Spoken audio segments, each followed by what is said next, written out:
경기 남부 지역에서 핵심 권역 응급 의료센터로 꼽히는 수원 아주대병원 응급실의 전문의 가운데 절반이 사표를 낸 것으로 파악됐습니다. 정부는 여전히 정원보다 많은 인원이 근무하고 있다고 설명했지만 전국의 응급실 상황을 지나치게 낙관적으로 보고 있다는 비판도 나옵니다. 보도에 김주영 기자입니다. 전공의 공백 사태가 이어지는 가운데 대형 종합병원인 수원 아주대병원의 응급실 운영에 비상등이 켜졌습니다.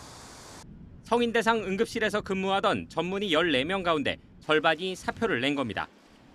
이 가운데 3명은 사직 처리됐고 나머지 4명에 대해선 병원 측이 복귀를 설득하고 있습니다.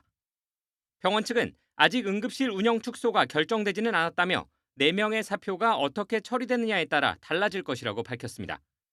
최근 충북대병원이 한때 응급실 문을 닫고 다른 종합병원에서도 운영을 단축하는 등 지방 곳곳에서 벌어지는 응급실 운영난이 수도권에서도 발생한 겁니다. 이에 대해 복지부는 현재 아주대병원 응급실에 11명이 근무하고 있어 권역 응급의료센터의 법적 인력 기준인 5명보다 많다고 설명했습니다.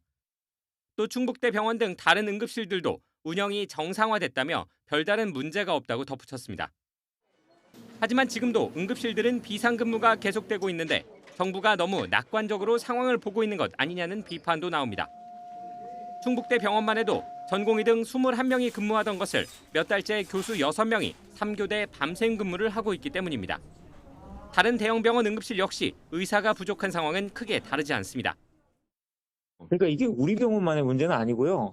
저희 병원에 밤에 응급 당직 서잖아요. 경상남도 막 전라 또 순천 막 이런 데서 와요. 거기 있는 응급실들이 제대로 펑션을 못하니까.